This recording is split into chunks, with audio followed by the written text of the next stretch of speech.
Hello ಸ್ನೇಹಿತರೆ, welcome back to master your trade. ಇವತ್ತು ನಾನು ಡಿಸ್ಕಸ್ ಮಾಡ್ತಾ ಸ್ಟಾಕ್ ಬಂದು TRIL ಅಂತೇಳಿ, ಟ್ರಾನ್ಸ್ಫಾರ್ಮ್ ಮತ್ತು ರೆಕ್ಟಿಫೈರ್ಸ್ ಅಂತೇಳಿ. ಟೆಕ್ನಿಕಲ್ ಸ್ಪೀಕಿಂಗ್ ನಾನು ಚಾರ್ಟ್ ನೋಡ್ಬೋದು ನನ್ನ ಹಿಂದೆ. ಇದು ಆಲ್ರೆಡಿ ಬ್ರೇಕ್ಔಟ್ ಆಗಿ ರೀಟೆಸ್ಟ್ ಆಗ್ತಾ ಇರೋ ಪಾಯಿಂಟು.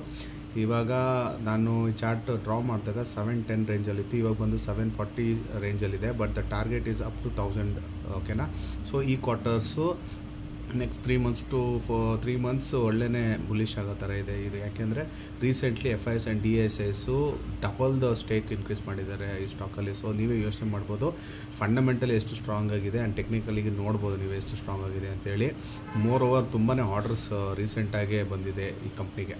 ಓಕೆನಾ? ಸೊ ಇದೆಲ್ಲ ನನ್ನ ರಿಸರ್ಚು. ಪ್ಲೀಸ್ ನೀವು ನಿಮ್ಮ ರಿಸರ್ಚ್ ಮಾಡಿ ಇನ್ವೆಸ್ಟ್ ಮಾಡೋಕ್ಕೆ ಮುಂಚೆ, ಓಕೆನಾ, ಇನ್ವೆಸ್ಟ್ ಮಾಡಿ, ಹೋಲ್ಡ್ ಮಾಡಿ, ಮತ್ತೆ ದುಡ್ಡು ಮಾಡಿ. ಓಕೆನಾ? ಮುಂದೆ ಸಿಗೋಣ ಬೇರೆ ವಿಡಿಯೋಸು ವಿತ್ ಪೊಟೆನ್ಷಿಯಲ್ ಸ್ಟಾಕ್ಸು ಮುಂದಿನ ದಿನಗಳಲ್ಲಿ. ಪ್ಲೀಸ್ ಸಬ್ಸ್ಕ್ರೈಬ್ ಮಾಡಿ ನನ್ನ ಚಾನಲಲ್ಲಿ. ಬಾಯ್, ಟೇಕ್ ಕೇರ್.